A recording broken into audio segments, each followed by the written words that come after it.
Subhanahu wa ta'ala.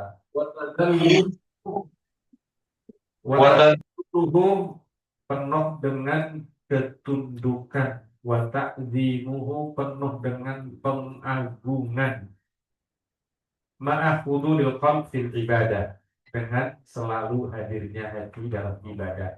Itu khusyuk. Ada juga yang memaknai khusyuk itu harus ada 5 hal. Yang pertama, rasa mengagungkan Allah. Jadi kalau kita sholat Allahu Akbar, itu nggak ada yang lebih besar kecuali Allah. Makanya disebutkan Allahu Akbar. Allah yang maha besar. Dunia kecil, rumah kecil, istri, suami, anak-anak, kekayaan kita, semuanya kecil. Karena manusia kadang ada yang mengatakan bahwa al-furusu akbar, al-furusu akbar. Duit maha besar, duit maha berkuasa, gitu. Alhamdulillah menjadi Allahu Akbar. Makanya begitu mengangkat tangan Allahu Akbar, semuanya kecil. Itu ada takdim. Yang kedua adalah mahabbah. Khusyuk itu harus ada nilai cinta kita kepada Allah dalam penghambaan kita kepada Allah. Tapi kita cinta. Makanya dengan cinta itu seorang sholat itu, ibadah itu menjadi ringan. Berikutnya ada khasyah, rasa takut pada Allah. Kalau orang merasa takut kepada Allah, kalau kita berada di hadapan Allah, Allahu Akbar, maka kita tidak berani main-main. Ada nilai khusyuk, atau di dalam khusyuk itu ada ar-raja, optimisme terhadap apa yang ada di sisi Allah. Allah sediakan surga, Allah sediakan pahala yang besar, Allah sediakan kebahagiaan. Itu harus ada. Tapi ada yang kelima, itu harus ada rasa ya, harus ada rasa haya. Dalam khusyuk itu ada nilai haya. Haya itu malu, malu banget di hadapan Allah. Terlalu besar nikmat yang Allah berikan, tapi kita masih main-main kalau dalam sholat. Maka nggak boleh itu. Maka itu harus ada. Itu khusyuk. Bapak Ibu yang dirahmati Allah, memang penting khusyuk. Penting nggak Bu? Penting. Penting sekali. Kenapa sih khusyuk itu penting dalam sholat?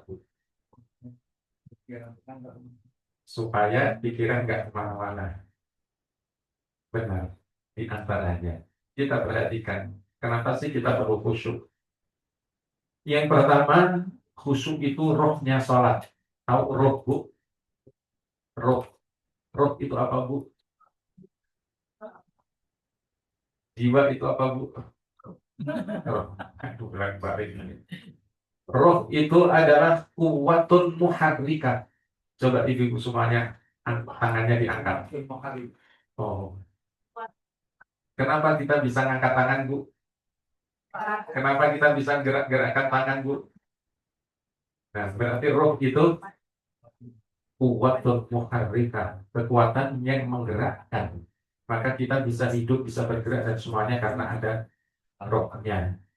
Subhanallah, maka sholat itu roh, khusyuk itu rohnya sholat. Banyak orang sholat tapi kayak nggak hidup. Loh, gimana?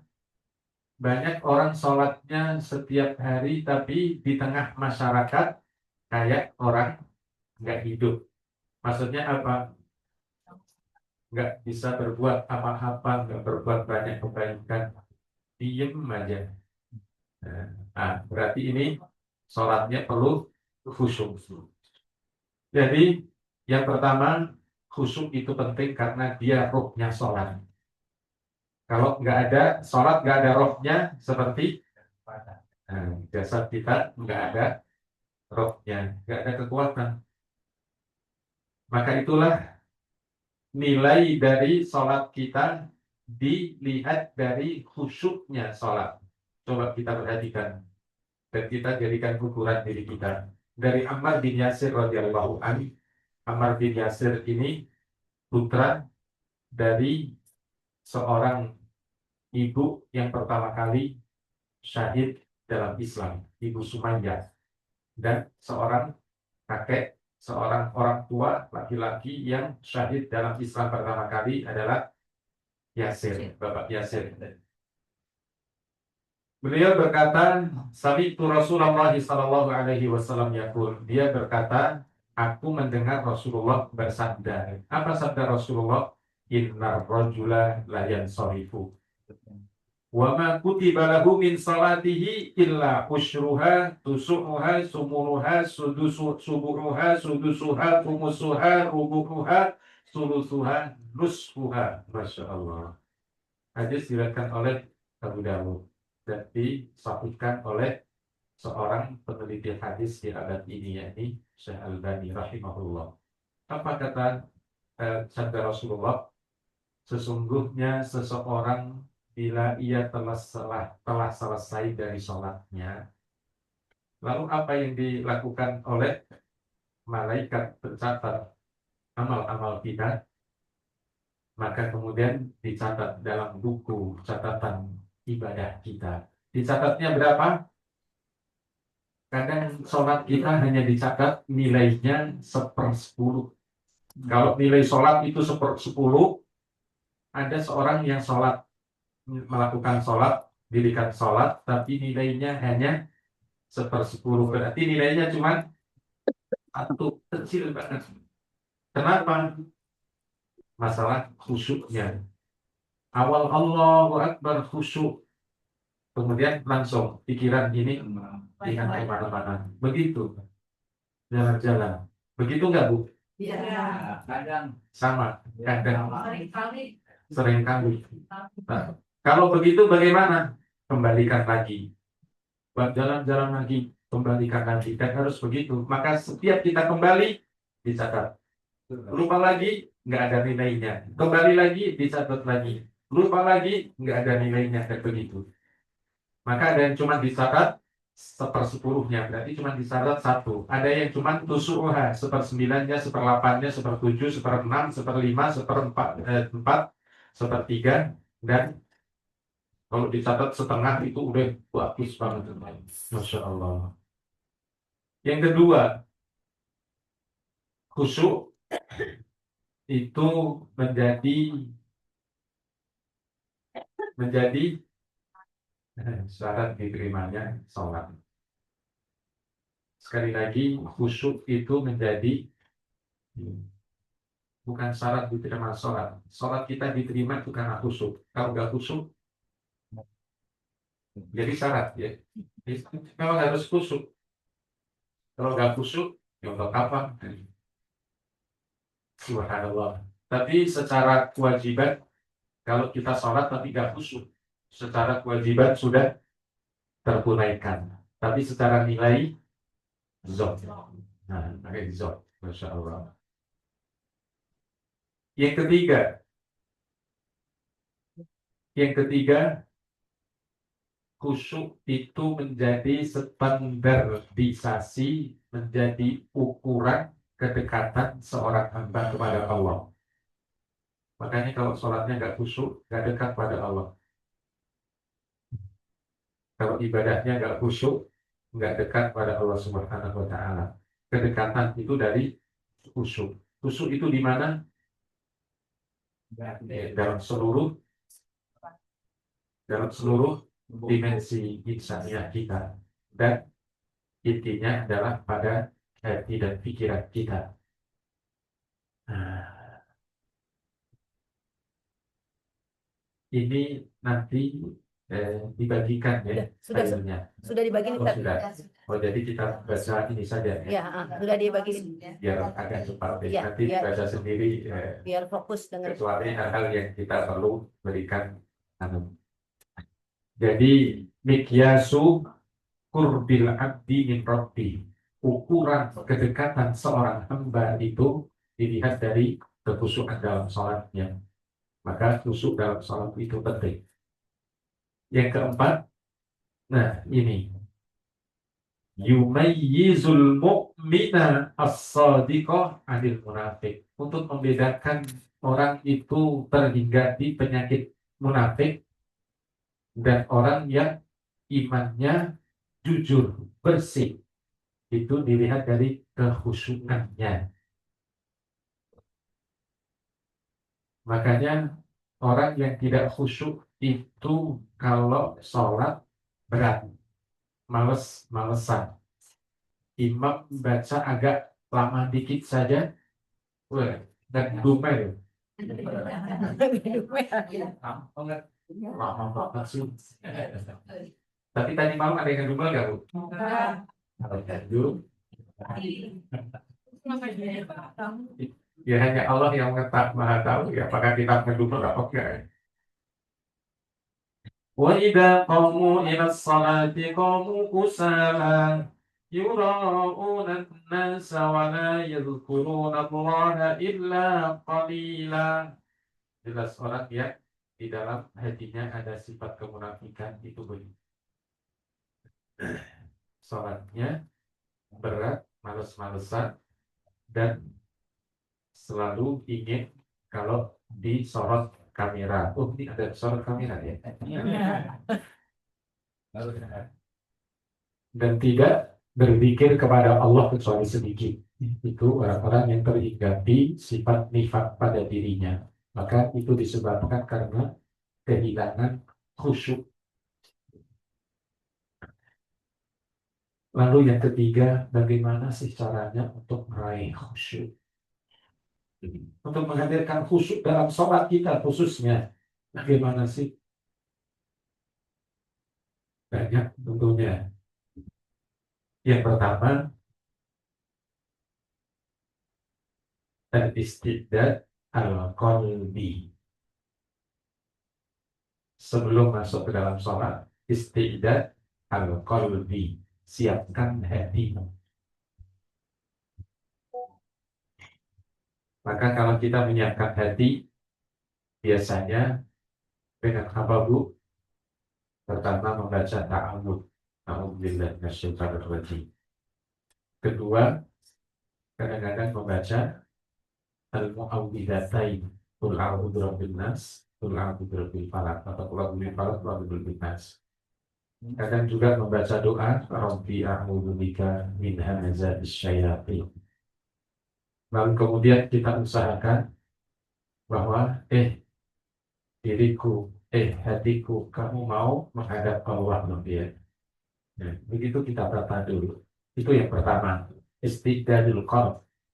Jadi karena apa? Apa yang paling kita senangi, paling kita cintai, paling kita sibuk dengannya, pasti begitu masuk sholat itu yang akan kita ingat nanti. Makanya tata dulu. Ini penting.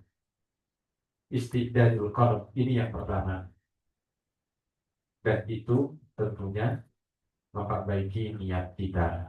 Maka kalau dalam madhab Imam Syafi'i perlu juga untuk menguatkan niat.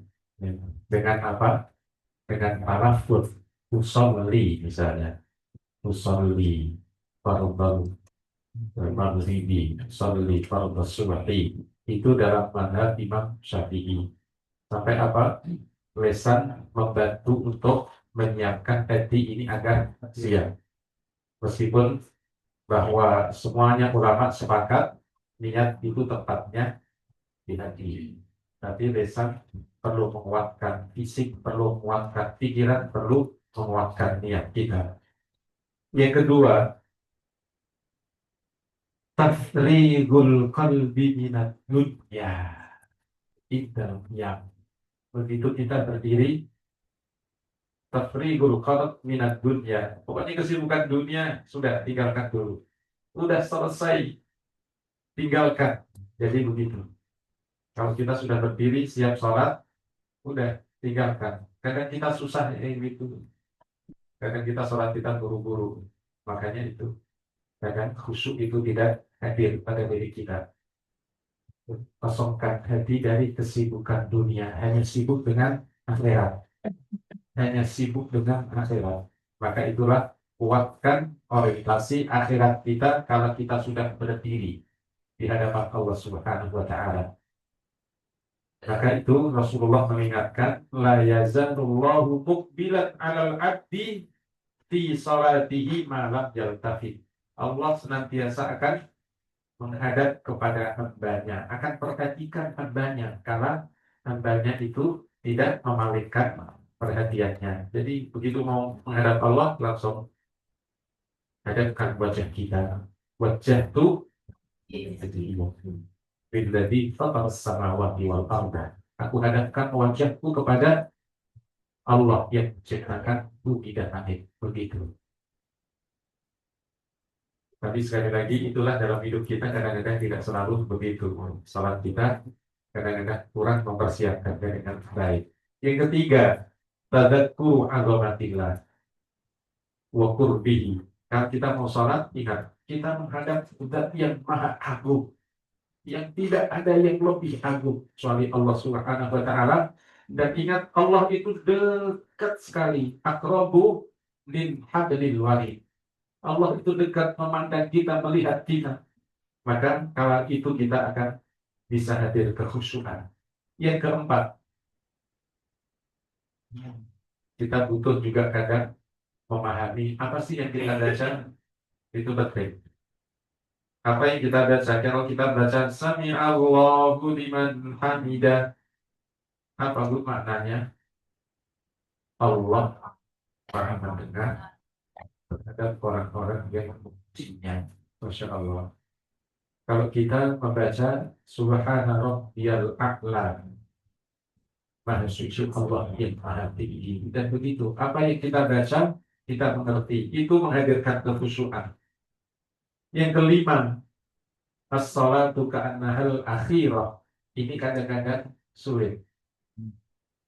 Kalau kita sholat, jangan-jangan sholat terakhir.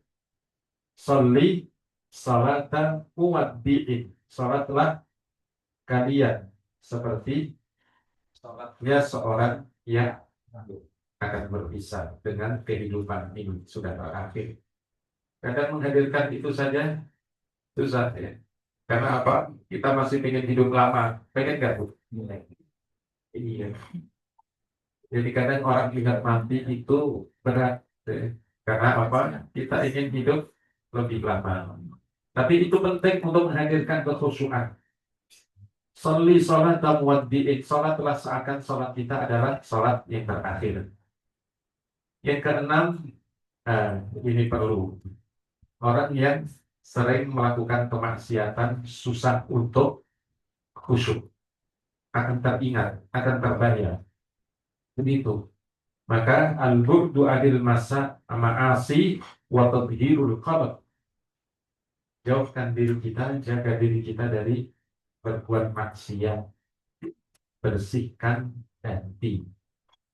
Jagalah hati. Jangan kau mengkawin. Jagalah hati. Lentera hidup ini. Oh, insya Allah. Jaga hati. Maka insya Allah akan hadir kekhusyukan itu. Yang berikutnya, perlu kita berdoa pada Allah Subhanahu wa taala untuk menghadirkan khusyuk dalam salat. Allahumma ja'al fi qalbi nura. Minimal ya Allah, karuniakan pada hatiku ini cahaya ya Allah, cahayamu ya Allah. Dengan kita mohon pada Allah Subhanahu wa taala untuk tersinari hati-hati kita dengan cahaya Allah, insya Allah kita bisa menghadirkan khusyuk. Atau minta pada Allah, Allahumma inni a'udzubika min qalbin la yakhsha. Ya Allah, aku mohon perlindunganmu ya Allah dari hati yang tidak khusyuk ya Allah. Jadi minta pada Allah, berdoa untuk dihadirkan oleh Allah khusyuk. Itu diantara bagaimana kita menghadirkan khusyuk. Yang keempat, yang keempat. Yang keempat maksudnya adalah kalau tadi bagaimana cara menghadirkan kekhusyukan.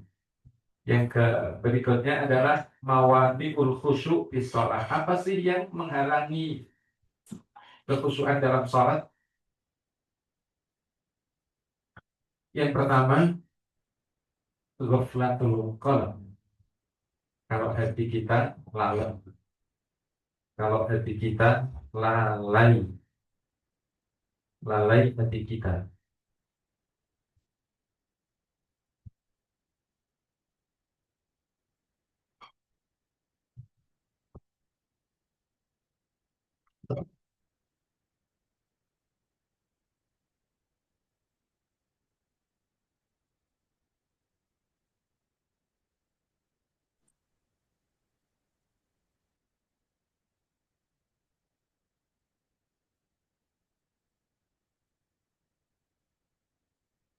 Bapak Ibu sekalian dirahmati Allah, apa yang menghalangi hadirnya atau menghadirkan kekhusyukan? Yang pertama adalah ghaflatul qalb. Kalau hati ini lalai, lalai kepada Allah Subhanahu wa taala, hati lalai kalau kita ini sedang mau sholat, karena mungkin kita buru-buru, kadang-kadang kita apa namanya, ada kesibukan dan seterusnya, sehingga sholat kita buru-buru. Masya Allah, kenapa sholat buru-buru? Bukankah sholat cuma berapa menit, Bu? Paling 10 menit. 10 menit itu yang biasa dibaca. Kalau 10 menit itu amma yatasaalun, itu 10 menit. Tapi kalau dibaca kulhu inna baina wal asri wal asri kulhu inna baina, 3 menit. Silahkan coba kalau nggak percaya.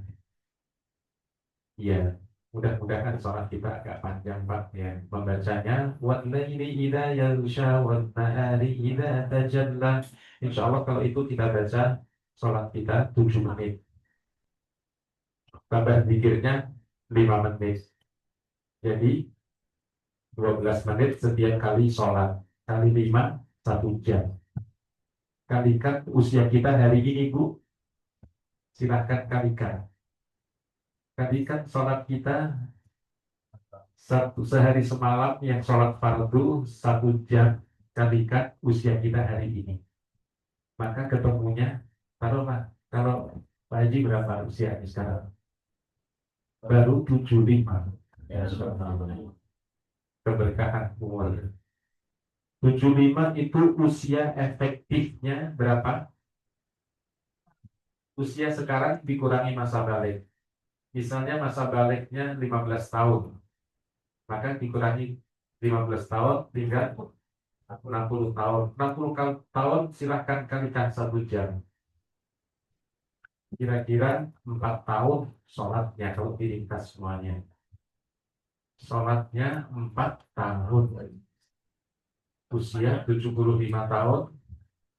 Kalau sholatnya dipadatkan menjadi cuma 4 tahun. Masya Allah. 4 tahun itulah yang Allah Subhanahu wa ta'ala akan berikan surga pada kita kalau sholatnya nggak khusyuk gimana? Masya Allah. Jadi begitu maha dermawannya Allah yang luar biasa. Kita cuma berbuat sedikit saja, tapi dibalasnya nggak ada ukurannya. Luar biasa. Allah Subhanahu wa ta'ala sayangnya pada kita. Yang kedua, apa tadi judulnya?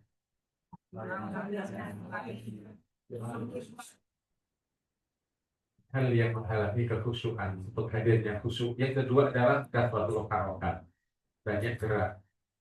Masa sholat ada aja itu yang garuk-garuk lah, yang lihat misalkan yang lihat sini, apalagi bawa HP, yang bawa HP-nya bunyi ya. Ada yang lewat. Ya Allah. Makanya kalau mau sholat HP-nya diperhatikan semuanya. Yang kasratul harokat di sholat. Apalagi yang ketiga, at-tafkir fi umurid dunya wal insyighal biha. Pikirin dunia. Ya pastilah ya. Dan yang selalu akan muncul dalam sholat kita sekali lagi adalah apa yang menjadi kesibukan kita yang paling sibuk. Pasti. Biasanya memang begitu. Kalau dalam sholat itu apa saja teringat. Bahkan apa yang kita pikirkan, yang tadinya kita lupa, kemudian sudah kita lupa, itu muncul dalam sholat. Naruh kunci salah saja muncul dalam sholat. Lupa naruh kunci. Ya Allah. Kenapa begitu ya? Maka itulah Allah Subhanahu wa ta'ala beritakan kepada kita semuanya bahwa tugas setan itu adalah yuwaswisu fi sudur. Bahkan ada setan yang khusus bertugas itu kalau disebutkan dalam kitab yang dikarang oleh Syekh Nawawi Al-Bantami, namanya Nasaihul Ibad. Itu disebutkan setan yang bertugas untuk menggoda orang-orang yang sholat. Iwaswisu fi sudurin nas. Disebutkan dari hadis Rasulullah SAW. Itu namanya khanzah. Makanya harus dari awal kita perbaiki wudhu kita dan kemudian terus kita tata hati kita dan kemudian tawajjuh wajjah wajhiyah itu benar-benar baru akan hadir insya Allah kekhusyukan. Kalau nggak begitu susah rasanya untuk hadir khusyuk itu. Ini kita alami semuanya. Yang ketiga, al-isra'u fi ada'is salat wa adamut tuma'nina. Cepat salatnya. Masya Allah. Kenapa sih salat buru-buru? Makanya suatu hari ada seorang masuk masjid, salat cepat. Kemudian setelah salat selesai, Assalamualaikum, Assalamualaikum, menuju kepada Rasulullah, memberikan salam kepada Rasulullah. Assalamualaikum ya Rasulullah. Dijawab oleh Rasulullah. Tapi kemudian Rasulullah mengatakan, irji fasolli fa innaka lam tusolli. Ulangi sholatmu, kamu tadi belum sholat. Akhirnya diulangi lagi sholat. Sholatnya cepat lagi. Allahu Akbar, Allahu Akbar. Jadi begitu. Akhirnya Assalamualaikum, Assalamualaikum. Segera menghampiri Rasulullah kembali. Assalamualaikum ya Rasulullah. Waalaikumsalam. Rasulullah kembali menyuruh irji fasolli fa innaka lam tusolli. Balik kamu ulangi sholatmu. Kamu belum sholat tadi.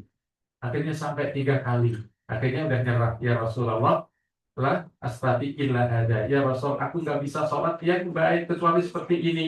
Maka kemudian Rasulullah jelaskan, ida kumta ila salati fakabir. Kemudian kum mustaqimah atau kama fil hadis ini. Kalau kamu tidak sholat, maka tatalah hati, kemudian bertakbirlah, lalu kemudian berhenti lurus berdiri tegak, kemudian bacalah Al-Fatihah, kemudian setelah itu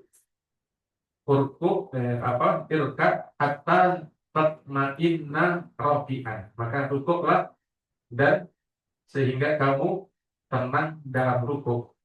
Summa tadil, kemudian tidaklah hatta tatma'inna mu'tadilan, kemudian bangunlah dari rukuk sampai kamu lurus tenang dalam berdirimu.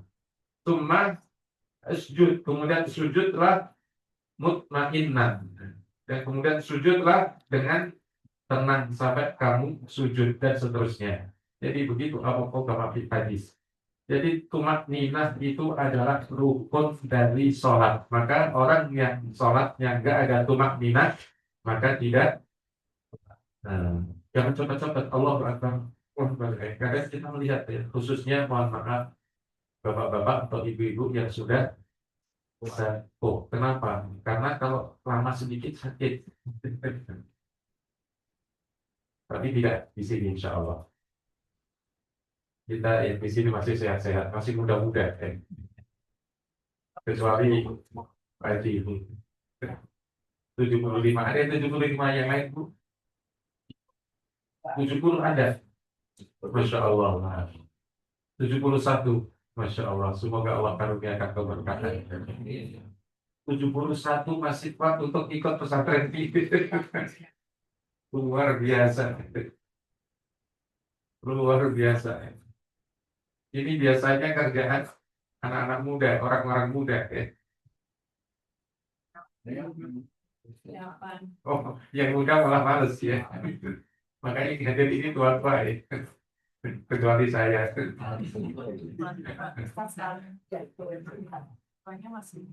Yang kelima, kasratus zakari.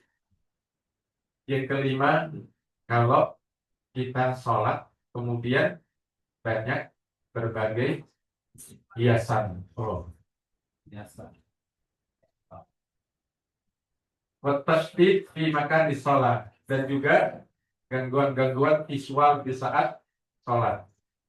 Ya, makanya tadi ya, zaman sekarang itu HP, kemudian macam-macam ya, yang meributin orang sholat itu banyak. Makanya Rasulullah SAW perhatikan dari Ibunda Aisyah menceritakan, Nabi Sallallahu Alaihi Wasallam sholat fi khamisatin lahu. Rasulullah SAW pada suatu hari sholat dan beliau pakai apa namanya sorban. Sorbannya ini bagus, hadiah dari salah seorang apa sahabat dari Yaman. Akhirnya dalam sholat Rasulullah melihat bagus. Jadi begitu, cuma begitu saja. Akhirnya setelah selesai sholat Rasulullah menyampaikan apa? Rudduha ila Abi Jahal. Karena ini hadiah dari Abu Jahal. Kembalikan ini kepada Abu Jahal. Fa'innaha al-hadni adifat an salati. Karena tadi dia telah menggangguku dari kekhusyukanku dalam sholat. Masya Allah. Padahal cuma lihat gitu aja deh. Bagaimana dengan sajadah kita itu? Yang paling nggak enak itu kalau ibu-ibu sih mungkin tertutup semuanya. Kalau bapak-bapak, anak muda kadang-kadang kalau pakai kaos di belakangnya ada I love you. Sholat. Iya, kadang-kadang juga mereknya sengaja ditaruh di belakang gitu ya, merek gajah duduk. Ya Allah. Intinya adalah hal-hal yang merevisi sholat ini upayakan diminimalisirkan. Karena zaman sekarang itu serba hiasan semuanya. Memang dunia itu semuanya hiasan. Nah, tapi hiasan yang paling indah apa Bu? Apa? Oh, kita sepi. Padahal ini sholat yang paling indah. Gimana nyanyiannya Bu?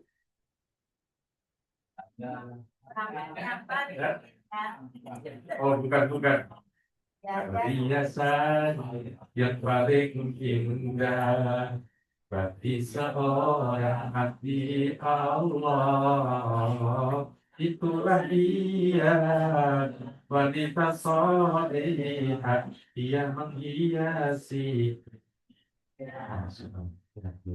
kasratus zakharif, banyaknya hiasan-hiasan yang meribetin pikiran kita di saat sholat.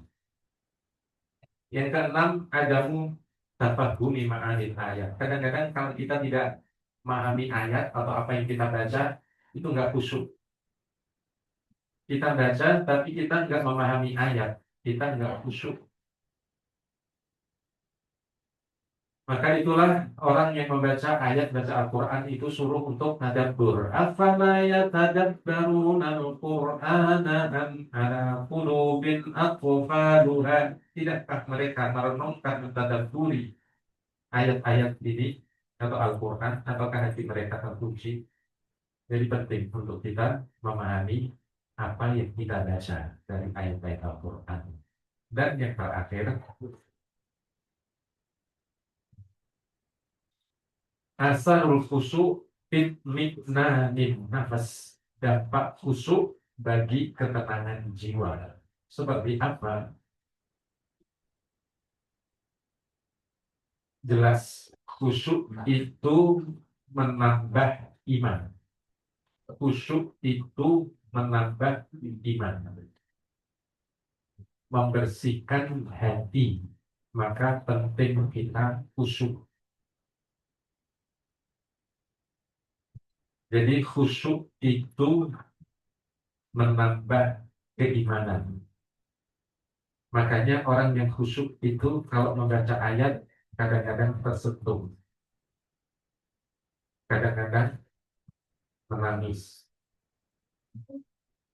Makanya itulah diabadikan oleh Allah dalam Al-Quran surat Al-Anfal ayat kedua. Innamal mu'minuna alladzina idza dzukirallahu wajilat qulubuhum wa idza tuliyat 'alaihim ayatuhu zadathum imanan wa 'ala rabbihim yatawakkalun.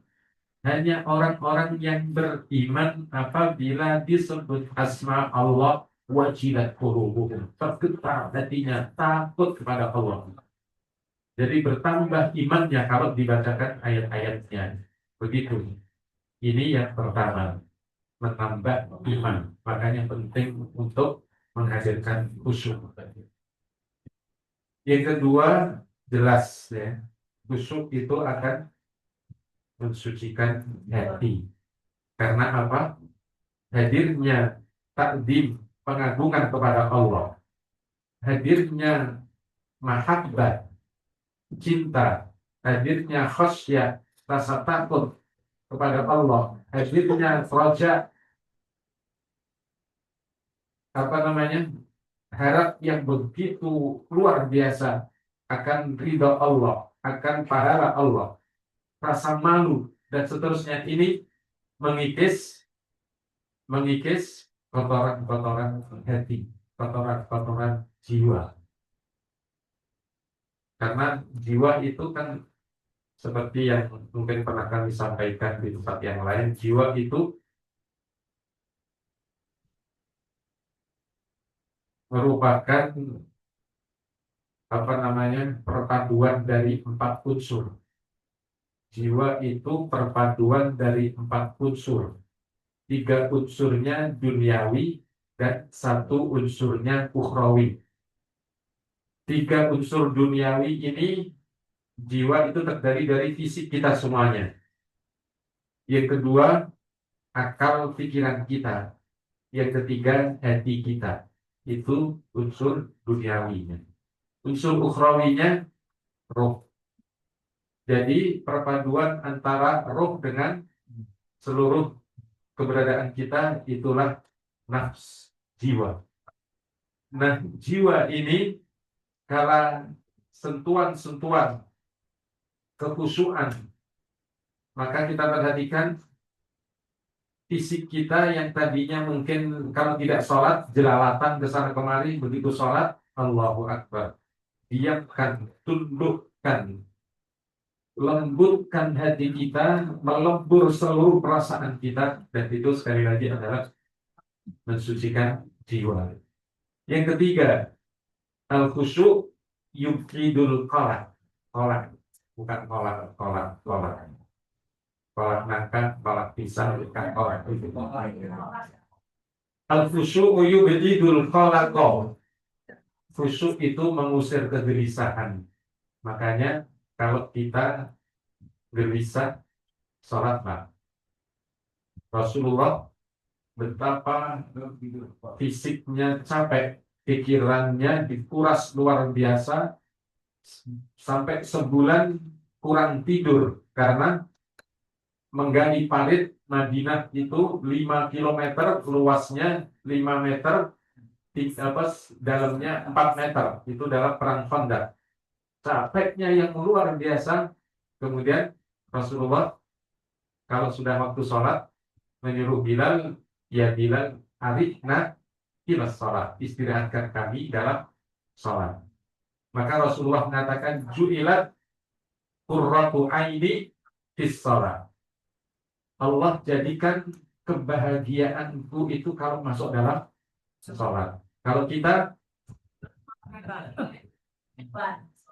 Masya Allah, maka sholat kalau kita khusyuk pasti akan menghilangkan berbagai keresahan, keruwetan, dan berbagai problem akan menjadi terminimalisir. Makanya itulah Allah perintahnya pada kita adalah wasta'inu bis-sabri was-shalah.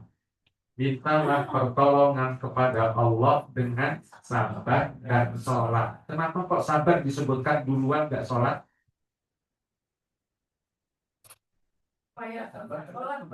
Kalau nggak sabar nggak bisa sholat, boleh saja. Tapi sabar itu adalah simbol dari ikhtiar manusia sampai maksimal, pada batas maksimal yang ia lakukan, kemudian berserah diri kepada Allah, itulah sabar. Dan untuk ikhtiar yang maksimal, manusia tidak pernah akan bisa sukses semata dengan ikhtiarnya tanpa Allah Subhanahu wa taala. Maka kemudian Allah perintahkan ista'inu bis-sabri was-shalah. Ikhtiar dulu dong, baru berserah pada Allah. Belum apa-apa udah serah pada Allah. Enggak ada ikhtiar. Nah, bukan ya, perjuangan dulu dong, berjuang dulu baru pasrah. Jadi begitu. Berikutnya yang keempat, apa sih pengaruhnya khusyuk terhadap ketenangan jiwa kita? Khusyuk itu yang firun dulu. Kita semuanya tadi disampaikan oleh MC kita, MC kita menyampaikan, ya terima kasih diingatkan. Kita sampaikan pantun buah baci, buah biji selasih kepada MC. Terima kasih ya diingatkan kita. Gimana tadi? Eh, Kita diingatkan kita ini semuanya banyak dosa kita. Kita semuanya ini banyak dosa. Tidak ada yang menenangkan jiwa kita kecuali kalau dosa-dosa kita semuanya terampuni. Subhanallah. Dan sholat khusyuk itu mengampuni dosa. Dosa kita banyak. Setiap kali berdosa, kemudian kita ingat pada Allah, ya Allah ampuni, ya Allah ampuni. Berbuat lagi, ya Allah ampuni lagi. Berbuat lagi, ya Allah ampuni. Dan memang begitu kita.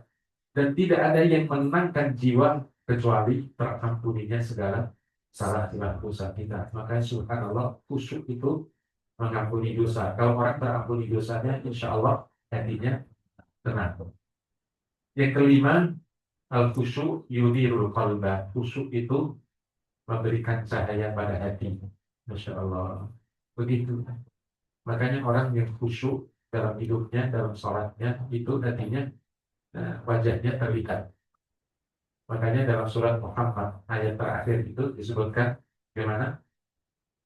Simahum fi wujuhihim min atharis sujud. Muhammadur Rasulullah walladzina ma'ahu asyidda'u 'alal kuffar ruhama'u bainahum tarahum ruk'an sujjadan yabtaghuna fadlan minallahi wa ridwana. Simahum fi wujuhihim min atharis sujud. Orang-orang Muhammad, Rasulullah dan yang bersamanya, jadi para sahabat. Mereka itu subhanallah wajahnya itu langsung bisa terlihat apa? Auranya yang auranya yang bercahaya. Kita semuanya insya Allah juga ahlus salat, ahlul qiblah, itu nampak banget kalau orang-orang yang sholat, orang-orang yang khusyuk, orang-orang yang taat itu auranya terlihat cerah. Meskipun warnanya kayak apa saja, kulitnya hitam, kulitnya sawo matang, kulitnya putih, kulitnya merah, apa saja. Kalau dia ahli sholat itu terlihat auranya. Tapi meskipun orang itu putih, cantik, ganteng, tapi kalau enggak ahli sholat itu terlihat auranya gelap. Kok bisa Pak Ustaz?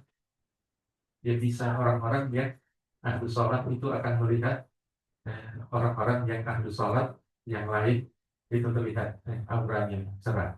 Yunirul qalba, kenapa? Hatinya terpancar Pak cahaya Allah Subhanahu wa taala, maka la khaufun alaihim wa la hum yahzanun. Enggak takut, enggak khawatir di hidup ini. Apapun enggak khawatir. Mau ada demo, mau ada apa namanya? Enggak khawatir. Mau ekonomi meroket atau ekonomi nyungsep, nggak khawatir. Kenapa? Karena ada jaminan Allah dalam surat Hud ayat ke-6, wa ma min dabbatin fil ardi illa 'ala Allahi rizquha. Kok kameranya nyorot ke tanah, kusuk dia.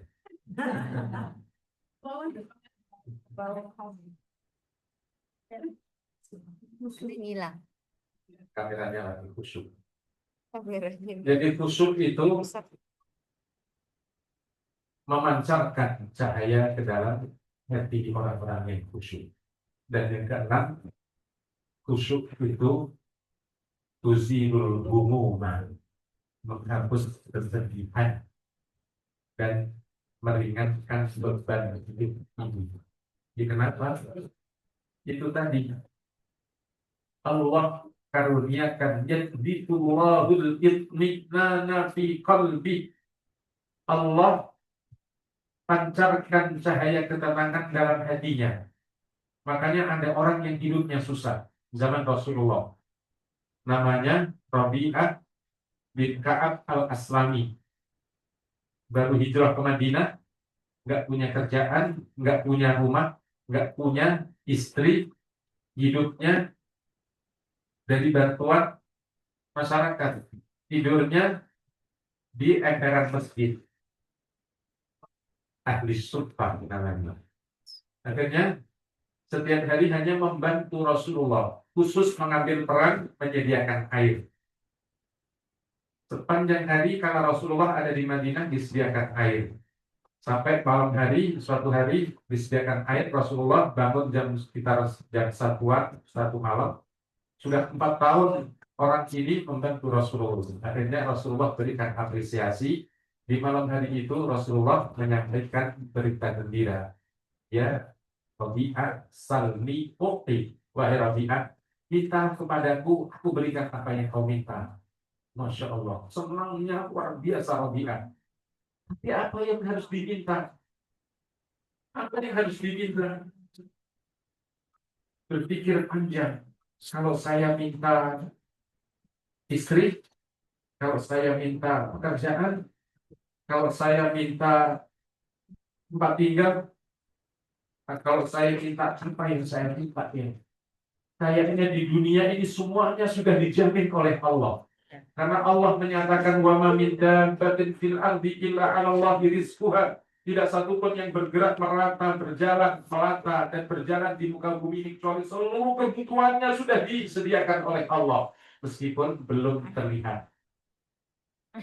Kondisinya susah tapi seperti itu. Tapi ada yang belum jelas untuk saya adalah di akhirat nanti. Apakah saya masuk surga atau tidak?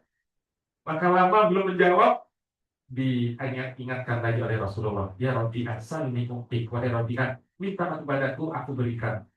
Mana ya Rasulullah? As'aluka murafaqataka fil jannah. Iya ya Rasul. Masya Allah ya Rasul, aku cuma minta satu saja ya Rasul. Di dunia saya sudah dijamin oleh Allah. Jadi sudah jelas meskipun belum kelihatan mata ya Rasul. Tapi di akhirat aku belum jelas statusku nanti ya Rasul. Apakah aku masuk surga atau tidak. Maka ya Rasul, aku minta kepadamu agar aku bisa menjadi temanmu di surga. Masya Allah. Ini permintaan berat banget ini wahai Rabi'ah. Awal dari dzalik, adakah permintaan selain itu? Lah ya Rasulullah, enggak ya Rasul. Gua ada. Aku hanya minta itu saja ya Rasul. Masya Allah. Apa yang dikatakan oleh Rasulullah? Fa'inni ala nafsika di kasrotis sujud. Kalau begitu, tolong aku wahai Rabi'ah, agar engkau bisa menjadi temanku di surga nanti. Tolong aku dengan kamu perhatikan dirimu sendiri dengan memperbanyak ibadah. Masya Allah. Maka Bapak Ibu sekalian dirahmati Allah, bahwa sholat khusyuk ini menghilangkan atau meminimalisirkan apa namanya kesedihan, keruwetan, beban hidup yang kita ya, diuji oleh Allah Subhanahu Wa Taala. Maka jadikan sholat sebagai tiang dalam hidup kita. Maka Rasulullah menyatakan, dia Bilal, aqimis shalah arifna biha. Wahai Bilal, jadi dirikanlah sholat, adatlah dan istirahatkan kami dengan sholat ini, bukan dari sholat ini. Yang terakhir, yang ketujuh adalah bahwa al-khusyu' fi shalah yusabbitul qalba. Bagaimana tidak tenang kalau orang hatinya sudah tegar? Maka sholat ini meneguhkan hati. Kayak apapun kondisi, seperti saudara-saudara kita yang sedang ada di Gaza, perhatikan. Para ibu-ibu, silakan dibaca, mau di TikTok, mau di apa, lihat bagaimana ibu-ibu pada bapak-bapak. Mereka diusir ke sana kemari dan disuruh keluar dari Gaza. Mereka nggak mau. Aku rela dan lebih senang mati di sini. Aku nggak akan pindah kemana-mana. Kenapa? Mereka dalam kondisi amat sangat sulit yang tiada tara. Kalau kita kan ujian dari Allah, perhatikan, wala nabluwannakum bi syai'in minal khawfi wal ju'i wa naqsin minal amwali wal anfusi was samarat wa basyiris sabirin. Hamba-hamba Allah ini kita semuanya diuji oleh Allah Subhanahu Wa Taala. Kadang apa? Kekurangan duit, lemah ekonomi. Kemudian kadang ada saudara kita atau keluarga kita atau mungkin kita diuji dengan sakit, atau diambil keluarga kita, atau rumah kita bocor dan seterusnya. Itu kadang-kadang diuji kita cuma satu atau dua. Saudara kita di sana ujian itu bareng semuanya. keluarganya habis semuanya, ada yang 60 keluarga habis semuanya, ada yang 50 keluarga habis semuanya, seluruh rumahnya habis semuanya, seluruh kekayaannya habis semuanya. Bahkan baju yang menempel hanya di badan saja, untuk makan saja susah luar biasa. Ujian yang amat sangat dahsyat. Tapi mereka begitu tegar mengatakan apa? Allahu ma'ana. Allah bersama kami. Dan sholat tetap mereka mendirikan sholat itu yang amat sangat dahsyat.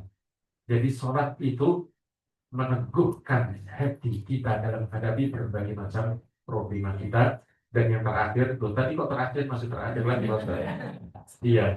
Yang terakhir benar ini adalah bahwa khusyuk dalam sholat itu apa? Yuhaqqiqu ladzatal qurbi minallah.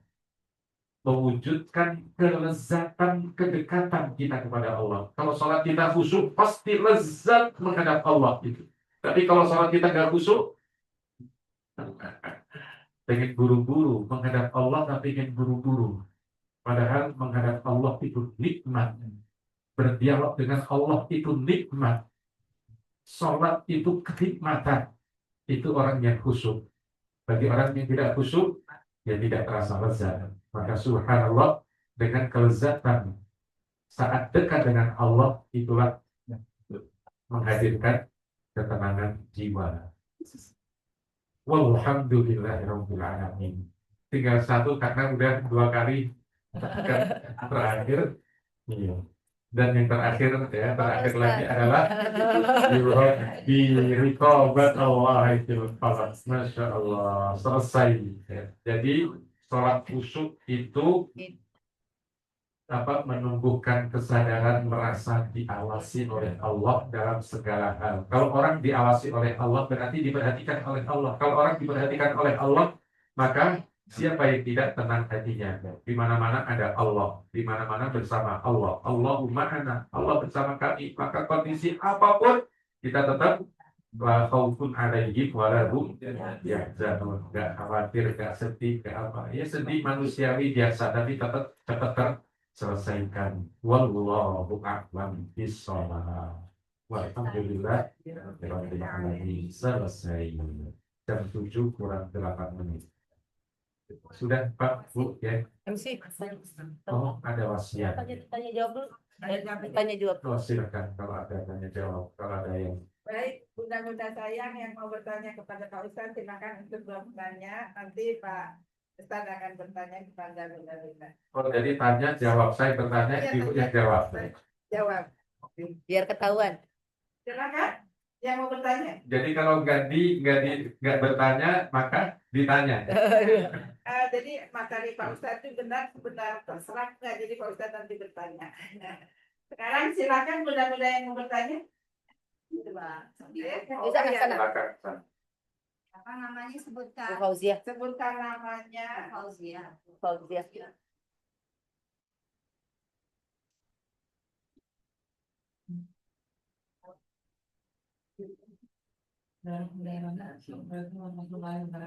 Waalaikumsalam warahmatullahi wabarakatuh.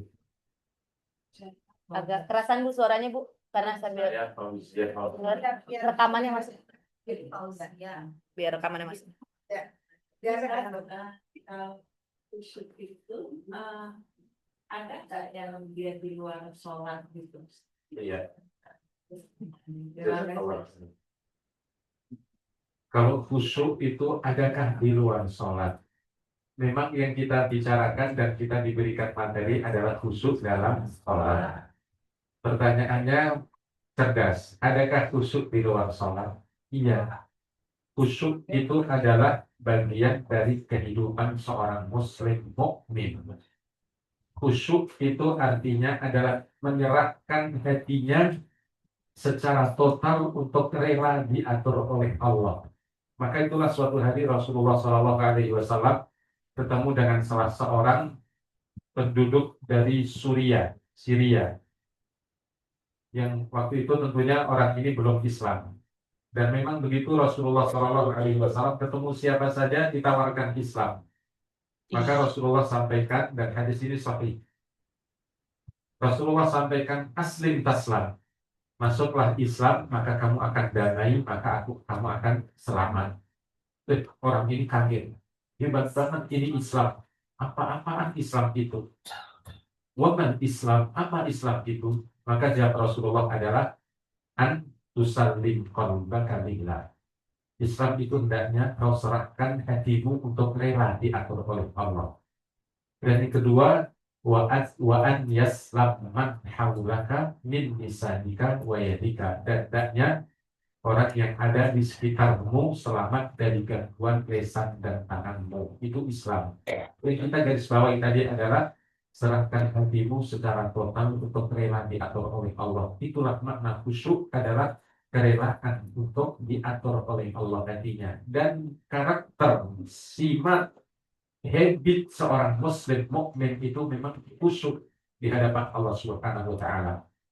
Khusyuk artinya apa? Tawadhu, rendah hati, rendah diri di hadapan Allah, rendah hati di hadapan manusia.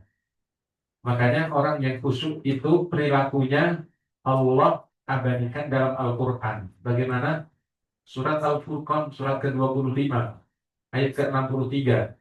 Wa ibadur rahmanil ladzina yamshuna 'alal ardi hauna wa idza khatabahumul jahiluna qalu salama. Dan karakter ciri habit hamba Allah itu adalah apabila berjalan di muka bumi ini, berinteraksi dengan masyarakat, yang suna alal ardi hauna, dia penuh dengan sikap tawadhu, tidak sombong, tidak mentang-mentang, tidak membuat kerusakan, tapi tawadhu. Wa idza khatabahumul jahiluna qalu salama. Kalau dicela, dihina, diejek, dibully oleh orang-orang yang enggak ngerti, mereka mengatakan, halo, sorry aja ya. Semoga kalian berada dalam kebaikan. Masya Allah. Itu ciri orang yang khusyuk, ciri ibadullah, ciri ibadur rahman. Dia khusyuk. Kenapa kok dia khusyuk? Karena dia mengerti bahwa dia adalah hamba Allah, nggak layak untuk sombong, nggak layak untuk membesarkan apapun selain Allah yang maha besar. Wallahu a'lam. Begitu, Bu. Ya. Nama saya Alia. Ah. Jadi SMA terus Ustaz. Saya nggak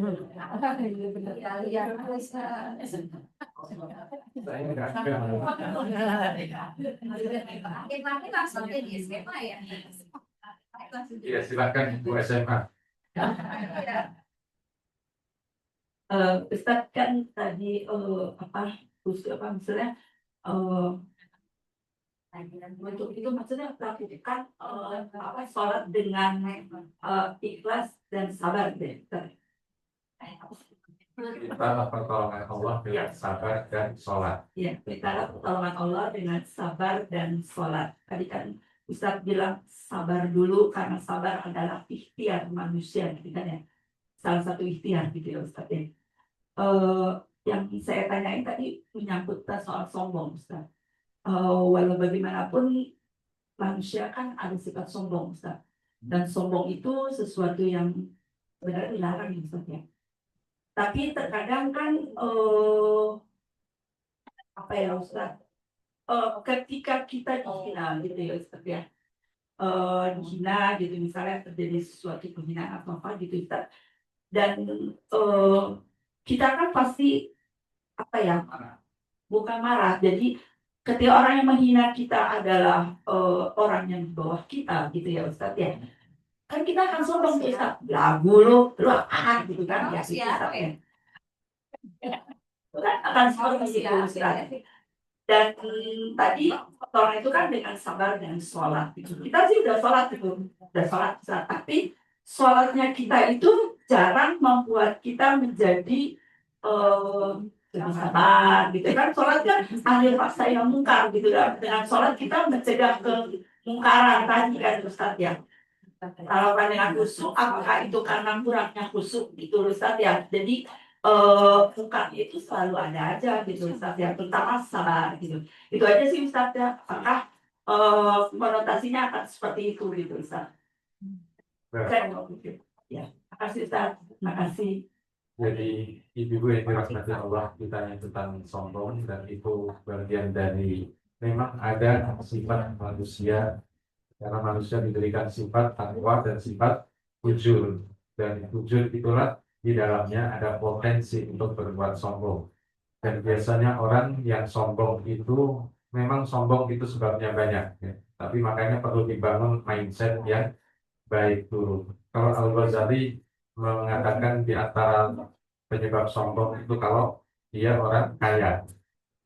Jadi kekayaan bapak-bapak, ibu-ibu yang kaya, ingat ini, peluang potensi sombong itu ada. Memang pantas kata orang kaya sombong. Sombong amat. Yang kedua, orang pinter, berilmu. Jadi orang berilmu itu juga rentan sombong. Apalagi gerannya profesor, doktor, insinyurnya MPH, PhD, maestro Bakti, dan sebagainya. Ya, rentan sombong. Ya. Jadi yang profesor, doktor di sini berarti kan ada potensi sombong. Yang ketiga, cantik, ganteng. Jamal. Nah, maka bapak-bapak ganteng ini ibu yang cantik, perhatikan ini. Ada potensi untuk sombong.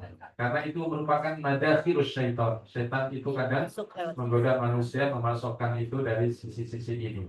Lalu berikutnya, orang ahli ibadah.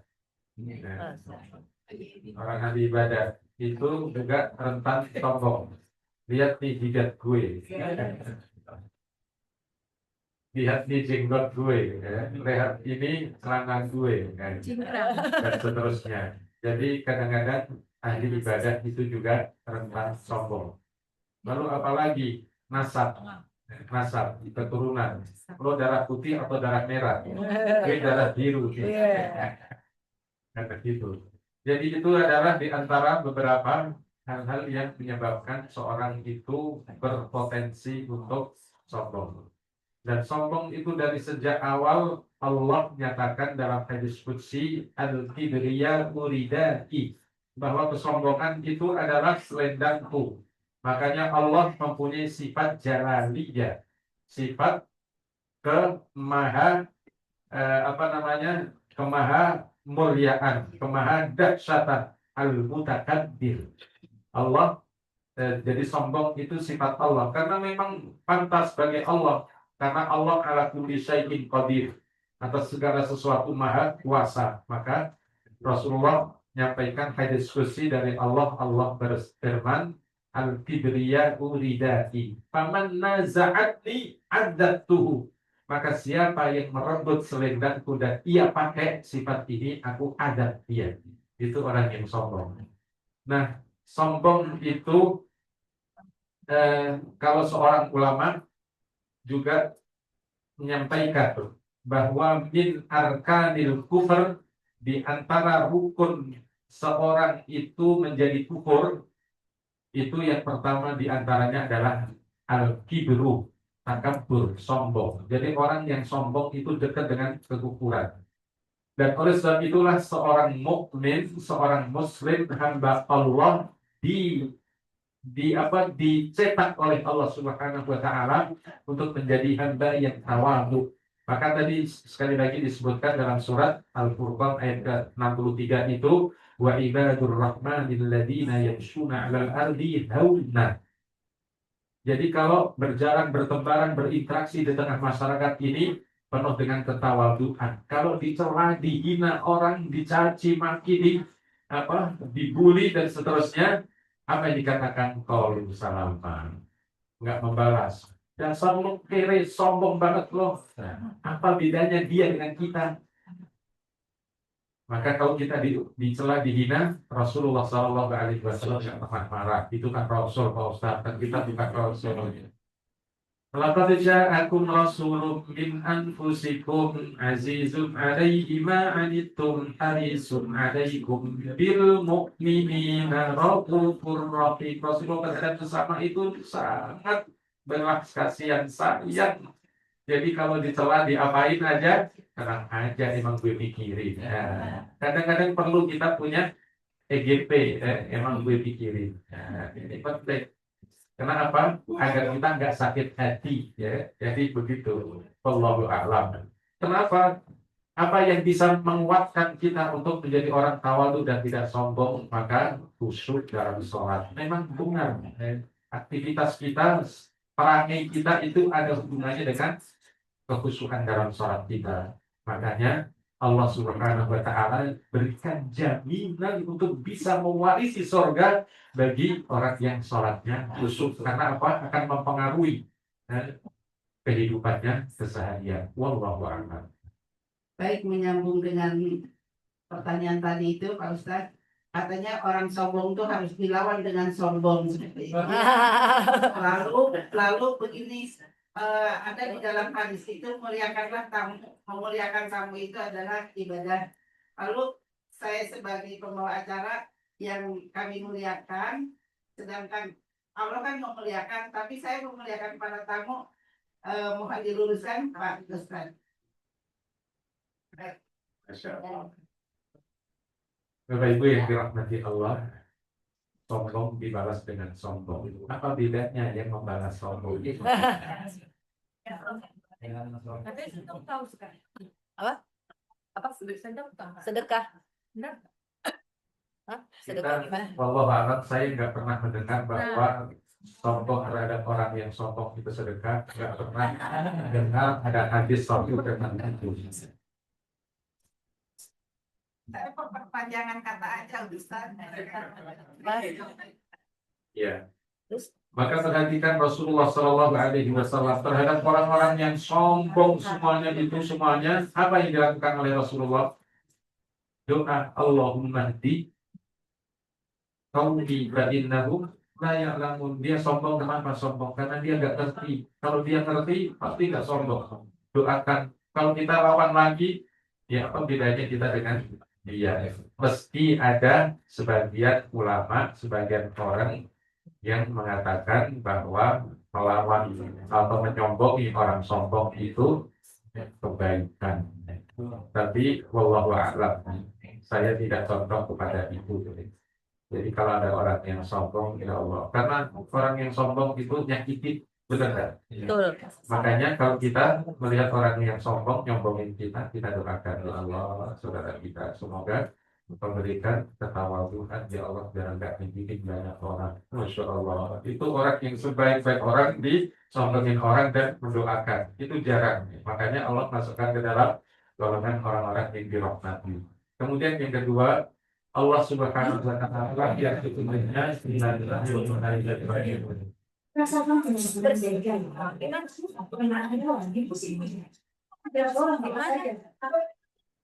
ini ada sesuatu yang lewat maksudnya.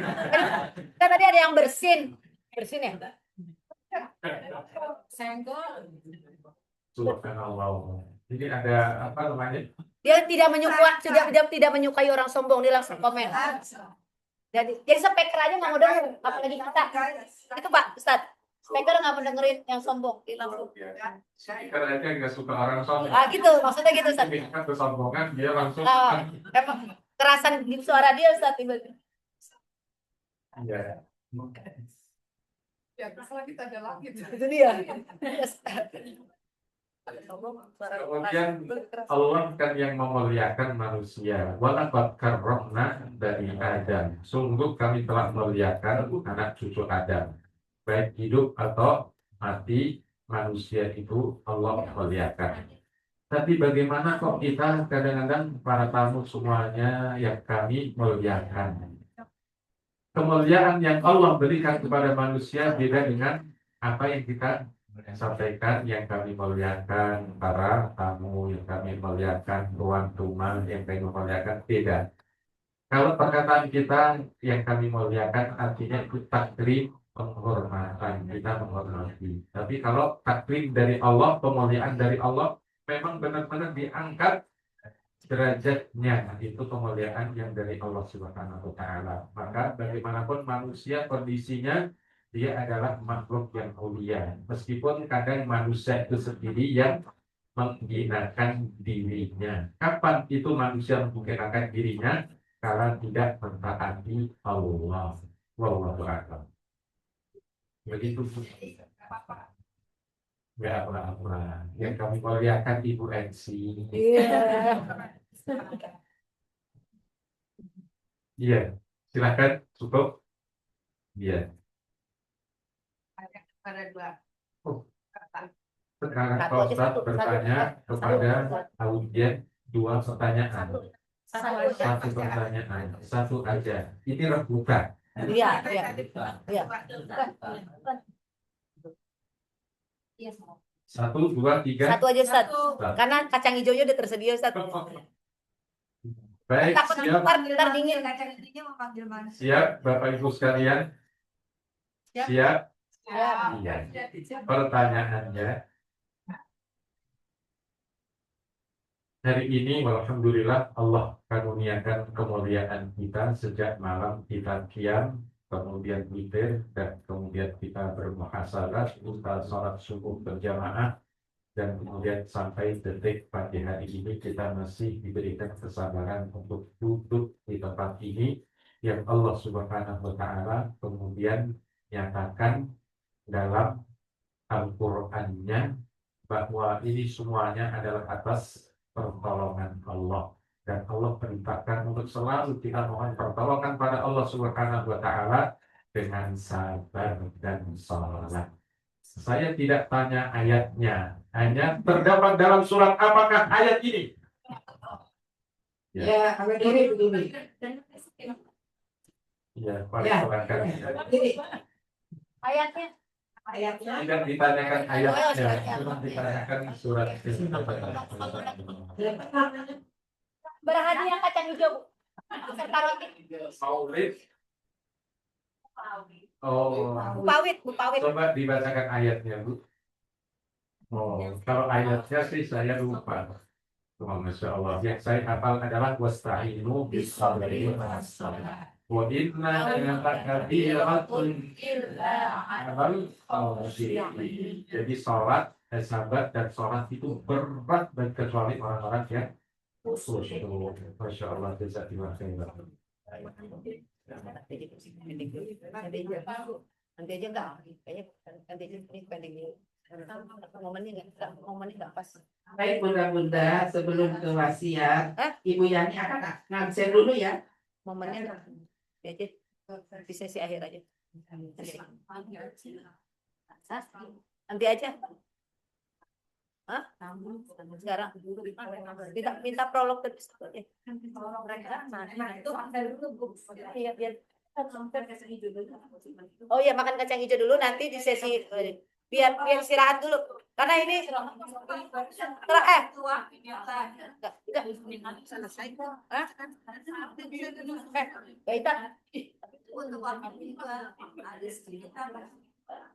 prolog lagi. Kita prolog lagi. Ya, kita pengantar dulu. Soalnya ntar kan jadi Absen dulu ya. Karena surat wasiat ini harus semua hadir.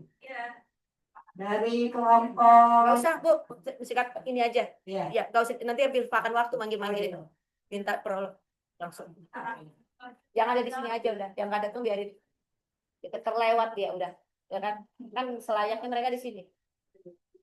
Mungkin ada halangan ke toilet yang biarin aja nggak apa-apa. Ntar nyusul kan. Nggak usah kita dipandu dulu mas tahan ya.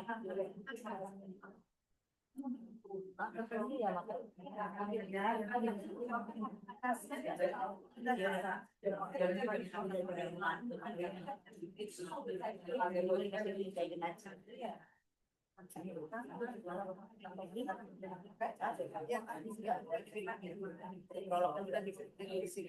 Karena disuruh prolog, saya prolognya membaca aja ya. ini Ustaz isi Bismillahirrahmanirrahim. biar menyesuaikan. Ya, dia lebih bisa bersihkan. Pesannya bebas. Beda. Bapak Ibu saudara-saudaraku yang dirahmati Allah, hidup kita hanyalah perjalanan singkat.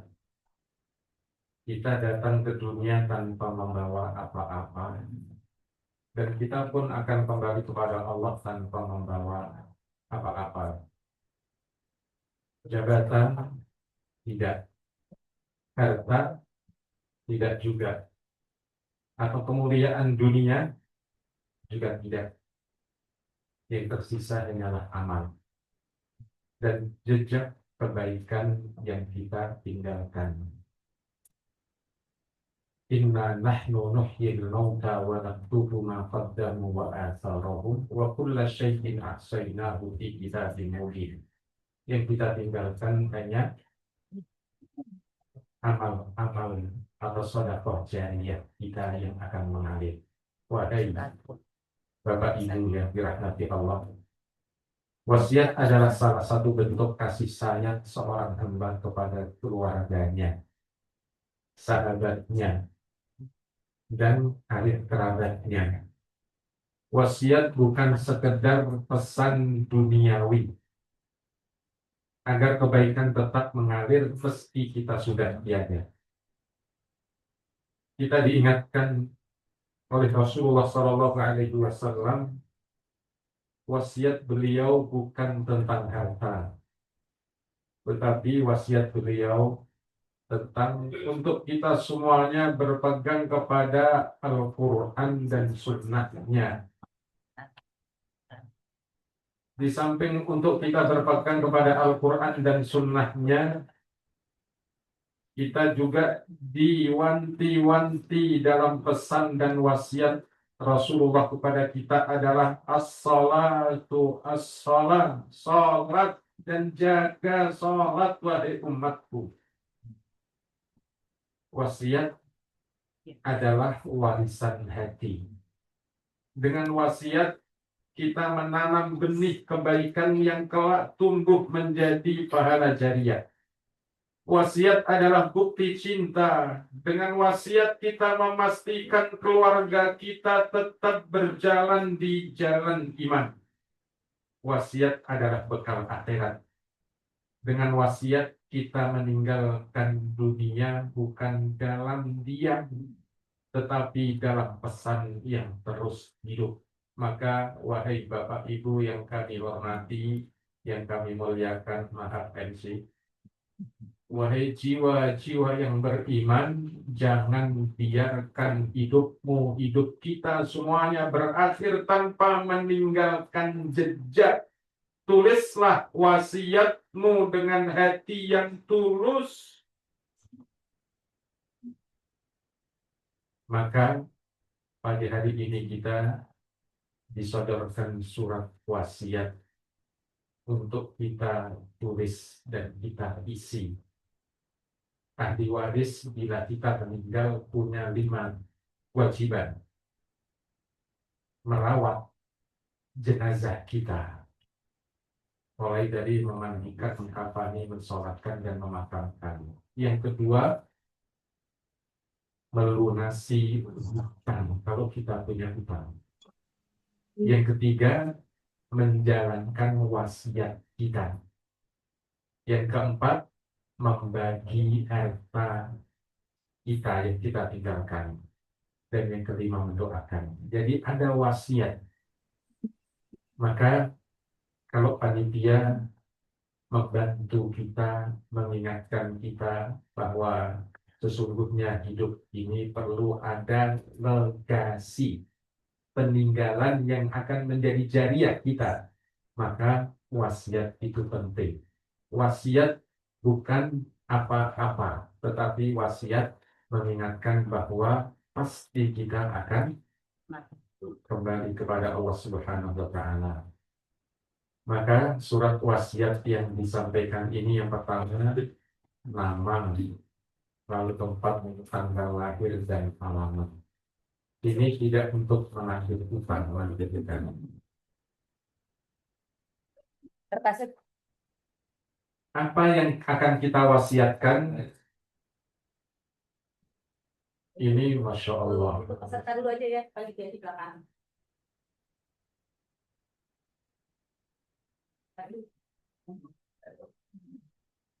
Silakan dibagikan dulu.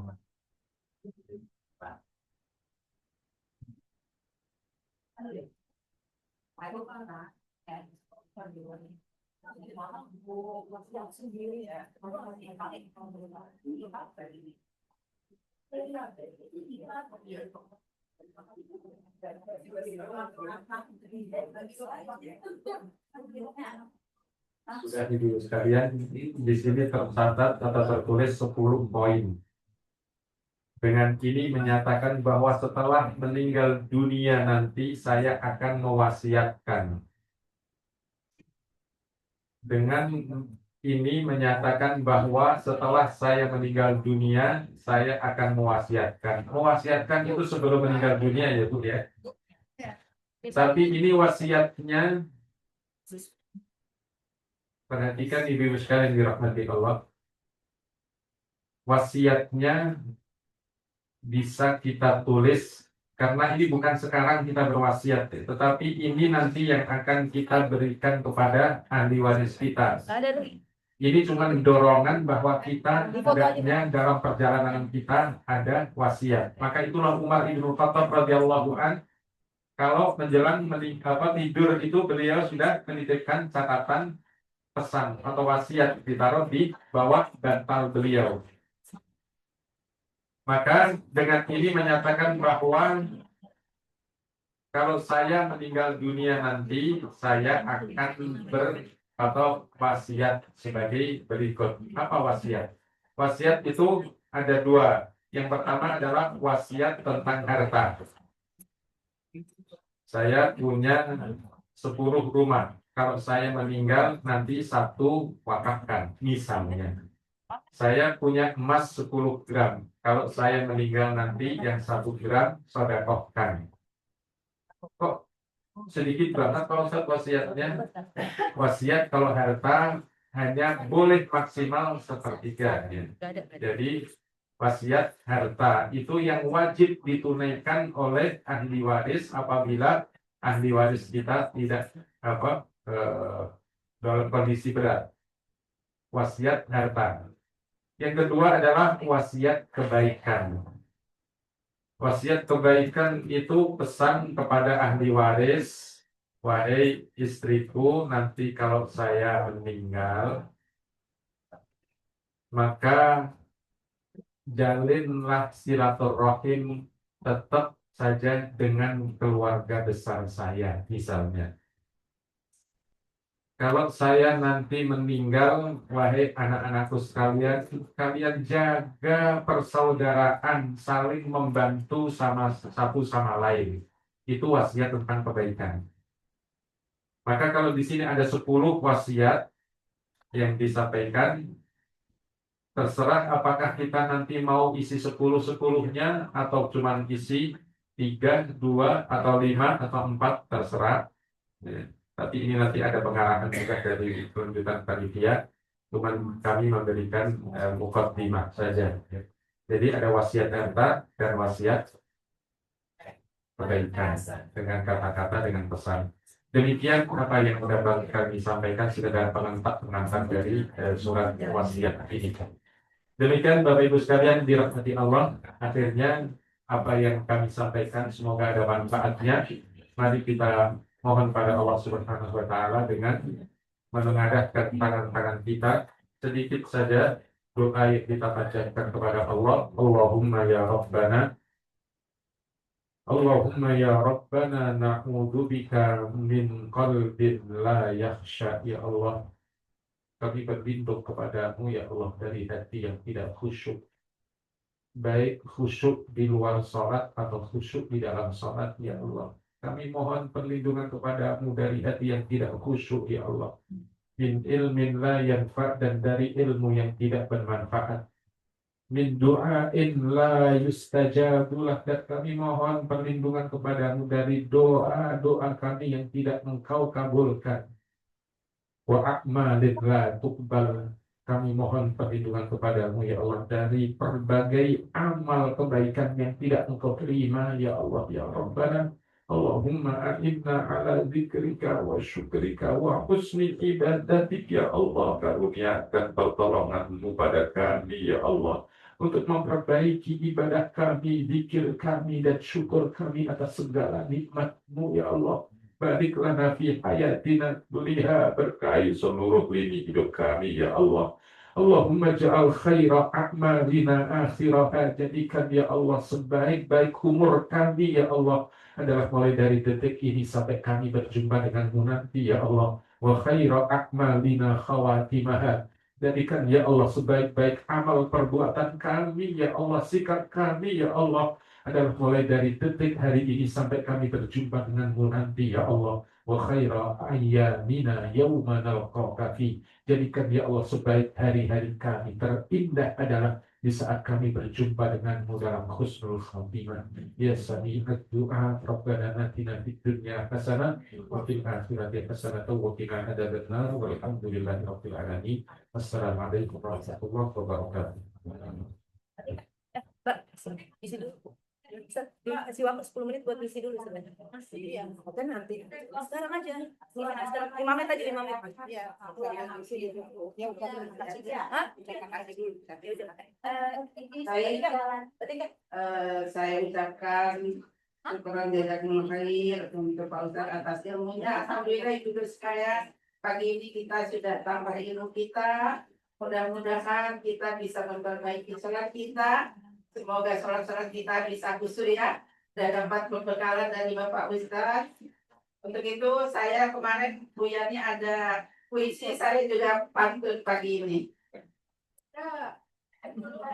Cakep ya.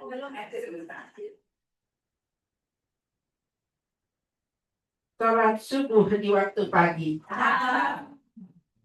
Udara sejuk terasa damai. Khusyuk sholat, lapangkan hati. Hidup tenang, jauh dari ramai. Bunga merekah di taman sari, disiram embun di pagi buta. Sholat khusyuk, hati berseri, jiwa tentram penuh cahaya. Ke pasar beli kelapa, tak lupa beli juga pisang. Sholat khusyuk bawa bahagia, hati tenang, hidup pun senang. Alhamdulillah. Mentari terbit sinar terang, Banyak anak lagi. menari bumi dengan lembut. Sholat khusyuk jauh dari bimbang, hati tenang, jiwa pun lembut. Terima kasih. Kita Sedikit dari Bu Ketua. Surat wasiatnya kita kerjain sekarang, nggak usah lama nggak usah banyak poinnya, 1 sampai 5 aja. Yang 1 sampai 5, 6 sampai 10 diselesaikan di rumah, ya kan? Tapi tetap dikumpulin. Habis ditulis 1 sampai 5, itu ditulis, kumpulkan ke panitia. Tapi nanti di rumah tinggal ditambahkan. Nanti kami bekalin lagi kertasnya, gitu aja, ya. Nanti kami bekalin lagi. Setelah ibu ngumpulin, nanti kita simpan, kita fotokopi, kasih ibu kembali, gitu, ya. Tapi ini kami sebagai agent, nanti buat pesan, gitu ya. Oke, waktunya cuma 10 menit aja, karena nanti kalau kami kerjain biasanya nggak ingat kan? Ada yang belum dapat. Yang belum sudah difotokopi. Udah semua. Udah semua. Ya. Sambil Foto bersama. terima kasih dulu. Pak Ustadz mohon izin untuk bersama dulu. Pak Ustadz dengan Ibu di sini, Ustazah di sini, supaya pesertanya ke bawah. Nanti seperti biasanya panitia di depan sudah saya. Ya. Ayo para merah. Ya nggak apa-apa. Wasiat nanti bisa dilanjutkan sebentar. Ya sampai 5 menit mudah-mudahan. Supaya ada kenang-kenangan dengan Pak. Ya, kalau tidak di sini aja. Ambil dari sini Supaya di sini dengan Pak Faisal gitu ya. Sebentar aja kok.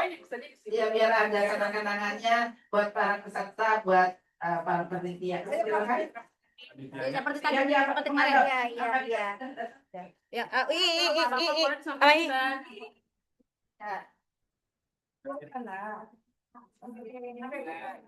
Iya. Saja di sini dekat kanannya. Kanannya mana? Saja. Ya. Bu Haji mah panggilin para mentor. Udah, yang ada aja, yang ada aja. Udah yang ada. Harusnya kita standby. Udah. Jangan cari yang nggak ada. Ya, betul. Cari yang nggak ada ntar pusing. Yang ada aja. Yang di belakang agak berdiri boleh berdiri ya. Ya, di belakangnya boleh agak banyak. Paling belakang berdiri.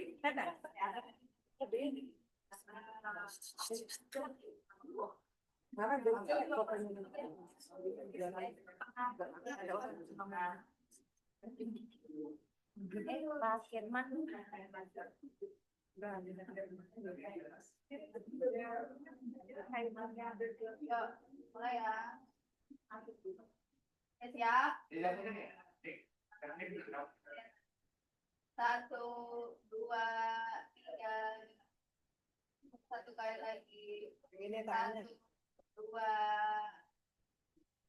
3. Kasih. Sekarang para mentor dengan Pak Ustadz di depan. Sekarang kita harus ucapkan sama Mbak Ita. Pesertanya ini cuma kakak saya job. Ini pesertanya. Itu. Ini Pak Joko Pak. Yang peserta boleh silakan. Di depan ada kaca hijau ya, silakan yang Belum dulu, Bu. silakan. Selesaikan dulu. Rotasi itu selesaikan dulu. Oh, silakan selamat siap dulu, silakan ya. 5 menit ya. Mesti Ayo, ada ini ya. Kapan? Ada yang terlalu nunggu ya.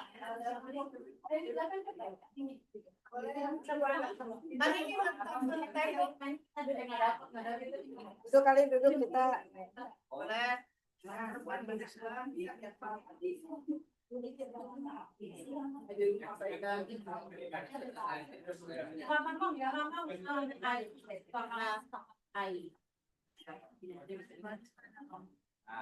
Ini saya. Ya kan ini emang hari bebas. Ya, mulai ya. Buat Tika, enggak kelihatan Tika. Nah, udah agak. Lah, ya. 1, 2, 3. Satu kali lagi. 1, 2, 3.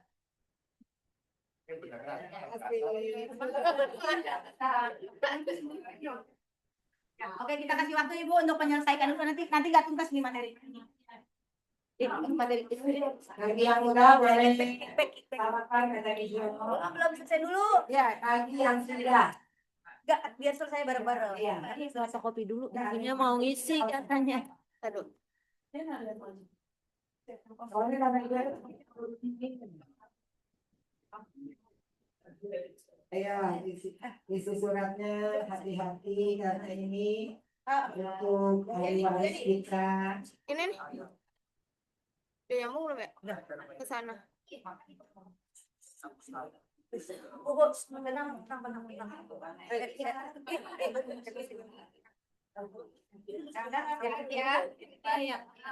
Jangan butut ya. Ya. Hah?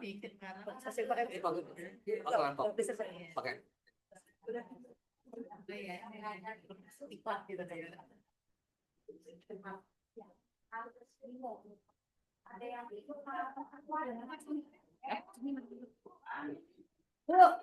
Bu, selesaikan dulu, Bu. Ambil dulu. Bu, stop. Sekarang mau lagi. Oh, bukan.